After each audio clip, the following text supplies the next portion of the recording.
do that? How did you do that?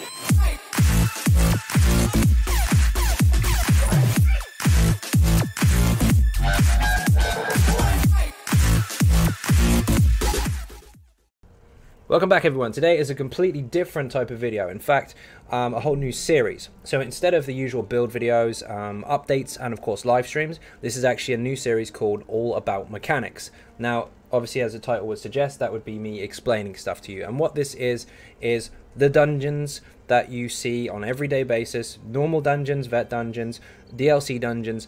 For some people, they are quite intimidating, especially if you're new. And if you aren't new and you just haven't had the chance to get into certain dungeons, maybe you won't fully understand certain mechanics and you keep struggling with them and all that kind of stuff. So what this is aimed at teaching people how to do the mechanics of certain bosses, or all bosses in fact, throughout dungeons. Now, I will be demonstrating these on veteran difficulty with a standard setup of a tank, healer, and 2 different DPS, so 1 magicka and 1 stamina, so we've got across the board balance there. And I will be demonstrating the hard modes as well. Now, I'll start with the basic dungeons, and I'll go throughout the series through the harder ones all the way up to the DLC, and hopefully that will give you a little bit more confidence or knowledge, if you like, for some of the PvE content that perhaps you weren't too familiar with or just needed a little bit of help with. So, I'm going to start off with Banished Cells 1, of course, in this particular video, and then we'll go from there. Maybe 1 or 2 a week, maybe a little bit more, who knows, but we'll see how it goes. It's going to start here anyway. Now, this is Banished Cells 1. Now, I've come in here with 1 stamina DPS, 1 magicka DPS, 1 tank, and 1 healer. So, a pretty standard setup, very balanced across the board. And I'm going to show you basically the mechanics for the adds and, of course, for the bosses as well. Now, these are pretty standard, these first 5. 3 melee and 2 range. Now, the range ones do need to be interrupted. If you're not too familiar with that, you were taught it in the tutorial, but what you're looking for is a red flash or sparks coming from the central point of the enemy, which would indicate that there is a channeling or a channeled ability attempting to be activated, and you need to interrupt it with either a bash or an interruptible skill. Now, as you can see, the melees are getting pulled in by the tank, and the ranged ones will keep trying to run away to get ranged, but as long as you keep them either pinned on the ground by the tank or interrupted, they don't cause you too much of a problem. It's only when you miss the interrupt that they start to hurt. The archers, you can see that cone on the floor. If you don't interrupt, they will fire off a spread of arrows. And the mage types, they will actually pin you on the spot with like a root type ability. So you have to make sure you don't get caught by those. In the next room, there's some more melee skeleton types. There's one with a sword and board who has a nasty heavy attack. Now, if you try and hit him while he's blocking, he'll knock you off balance. So you go all wobbly and you have to break out of it. So be careful of that one. But above all, there are some scamps in this room. In fact, 3 at the back. Is there 4? There's 4. These can be interrupted, and you have to be very, very careful not to stand in the front of them when they release their fire, because it really, really hurts. Now, if you get through the interrupt, you're fine. That won't happen. But if you don't, then you are in trouble, especially if you are not a magic DPS. If you're a stamina specifically, you don't have that bonus to have a shield or whatever. This room is very simple. 2 of the most basic enemies you've already met. One on the right is a standard melee DPS type who will try and do light attacks and heavy attacks on you, so just block if he does anything too heavy. And the one on the left is a sword and board, same as the one in the previous room, where if you heavy attack him while he's blocking, you'll bounce off his shield and go off balance, but if he tries to heavy attack you, just make sure you block. The main problem is the boss, of course. Now, if you can kill the adds inside the area of effect while the tank has hold of him, it should be fine. But what the boss does is he does several light attacks on the target, on the tank, and then he'll do an interruptible ability. Now what this is, it will actually be a storm of ice, as you just saw, across the floor, aimed at the target that he's aggroed to. The other mechanic is this right here. He puts a beam on one of your allies, or yourself. It's completely random, the tank can't taunt it, so it's no good screaming at the tank. He will pick his target and he will put a beam which channels energy from you to him. Now, that hurts a lot. It does a lot of damage, so you have to make sure that your team are either on the heals, they're blocking through it, or they've got shields coming up. So during those phases, make sure you pay attention to your survivability rather than just trying to burn the boss. It's very, very strong, but as long as you're on your toes, you should be fine. The next room is the one where we fight Shadowrend. Now, Shadowrend is a Clanfear. He's got some very basic mechanics in the form of he will do a tail whip, which you can avoid or block. He'll also release a shadow of himself, which doesn't have a lot of health, but it can be problematic if you don't get rid of him quickly, because he can pin down other members of your team. And also, if you go too far away from him, he'll randomly jump on one of your teammates and they have to be interrupted to get him off, otherwise he chews them to death. But before that, you've got this room full of adds. Same before, you've got the ranged ones which need to be interrupted. You see that cone on the floor there? You can either step out of it or interrupt him. And then you also have the mage range types as well, which will root you on the spot if you don't interrupt them. So pay attention to those. There's 2 buttons in this room. First of all is this one on the left. Once you press it, there will be a bunch of Banekins that come out of the center of the room. Now this is where your tank needs to try and pin down as many as possible so they don't go rogue, because if they do, they really bloody hurt. However, as long as they're positioned correctly, you should be able to burn them down with AoE and they won't be a problem. If they do start running around the room, don't run off. Just block the damage or dodge roll the damage and get back in again. One major problem I see DPS or healers doing above all is that they run away when they get aggro. Don't run away. That makes it difficult for the tank. Just try and stay fairly close to the tank until he can get aggro back off. Now, as you can see here, he'll do a tail whip. You can block this and you won't get knocked over. It doesn't do hardly any damage to you at all if you block it. Or you can simply step out of it. But if you get caught by it, it will take you down to about half health. It really hurts. As you saw then, a shadow came out, but it died really fast, so that wasn't really relevant. But now I'm going to demonstrate a point where I said that he will jump at one of your teammates if someone's too far away. Now I'm going to move away. You'll see here that he goes a little bit on the rogue side. He does his tail whip again, and then he looks for someone to jump for. He jumps on Bob at this point, I think. There he goes. Now the only way to get him off is to interrupt him. Otherwise you're going to eat Bob. You don't want that to happen. There comes his shadow. Shadow dies to AoEs. Back on the boss. Block it or step out of it. And then carry on as normal. He's very simple, but the key point to this is to keep your dots down, block the tail whip, and stay as close to him as possible. Do not run away. You run, you get a problem. Next room is pretty straightforward.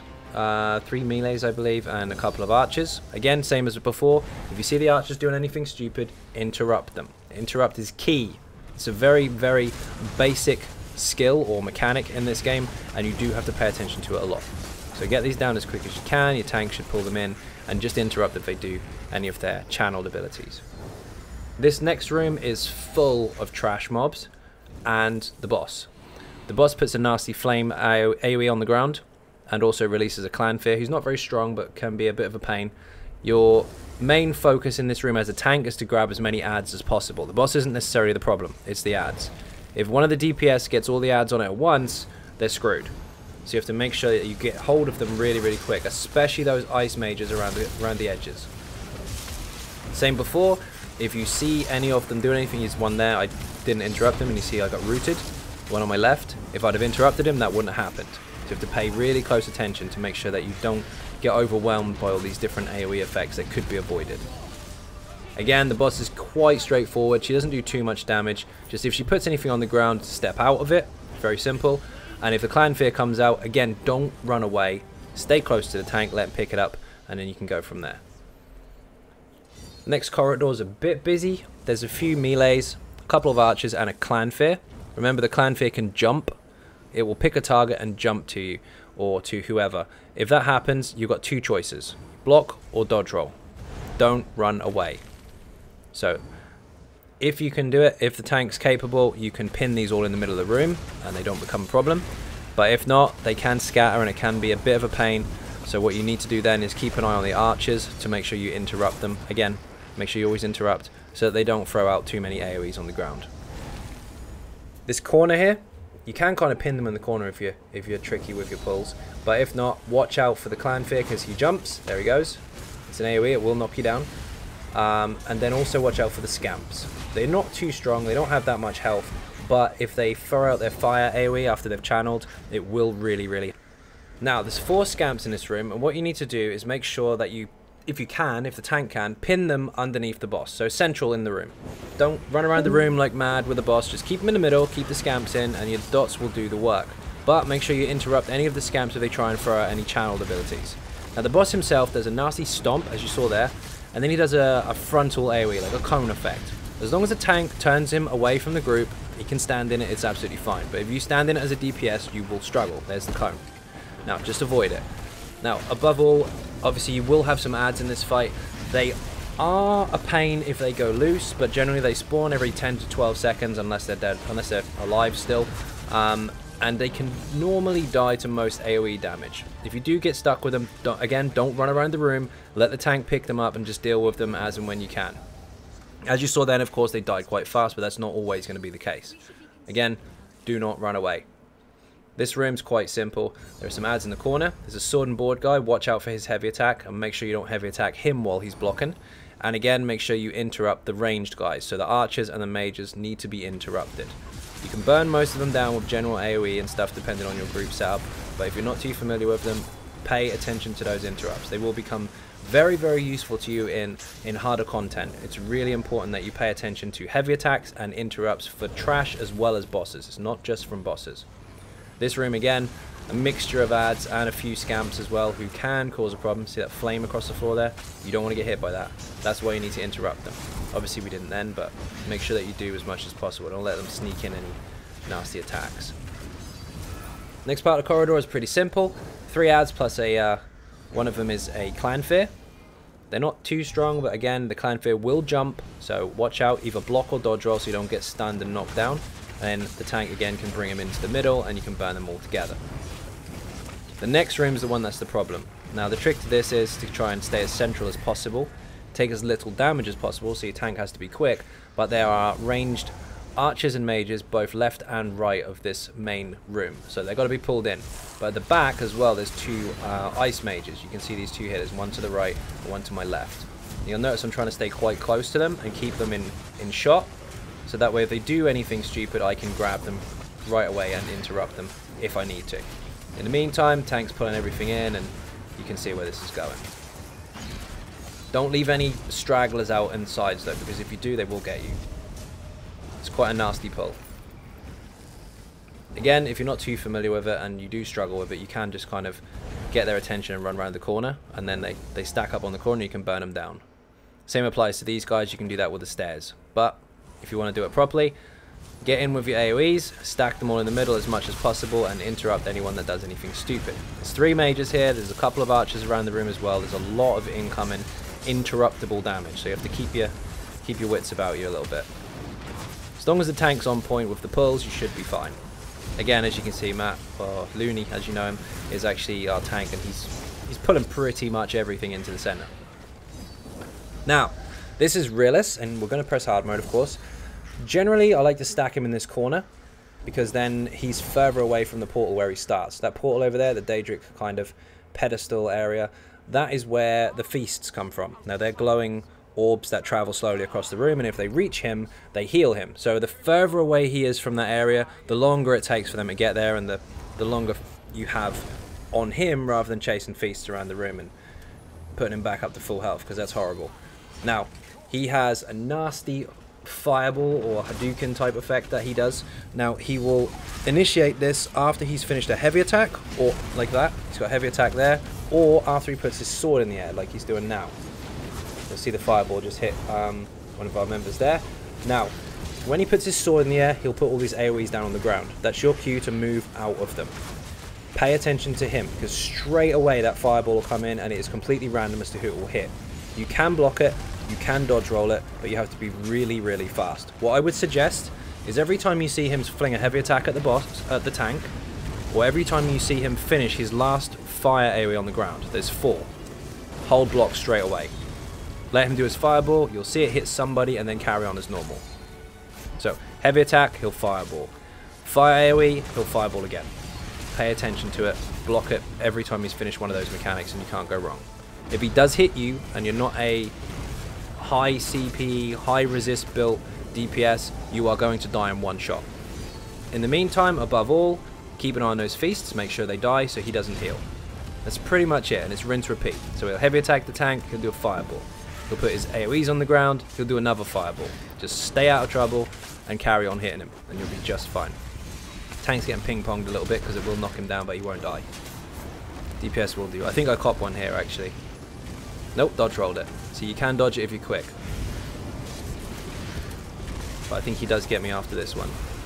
Doesn't kill me, but he hits me with it.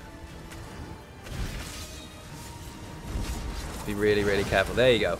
As soon as he's finished one mechanic, he'll throw a fireball out afterwards. Keep an eye on that fireball. And there you go. Hard mode Banished sells 1.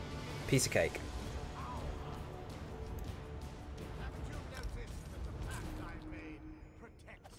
So hopefully that helped. Hopefully that wasn't too boring.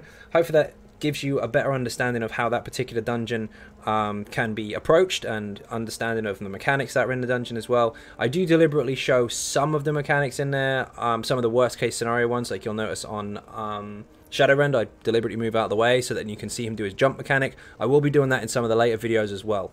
Now, of course, the group we have can burn through the dungeons really, really fast, but that's not what I want to show you. I want to show you the actual mechanics so that if you do get stuck, you know what to do. Anyway, if you're not subscribing, please do hit that button. It is free. Furthermore, if you want to help support the channel outside of YouTube, there are links in the description for Patreon, for Facebook, for Twitter, and of course the website xynodegaming.com. Once again, thank you all very, very much for watching, and I will see you in the next video. Bye bye.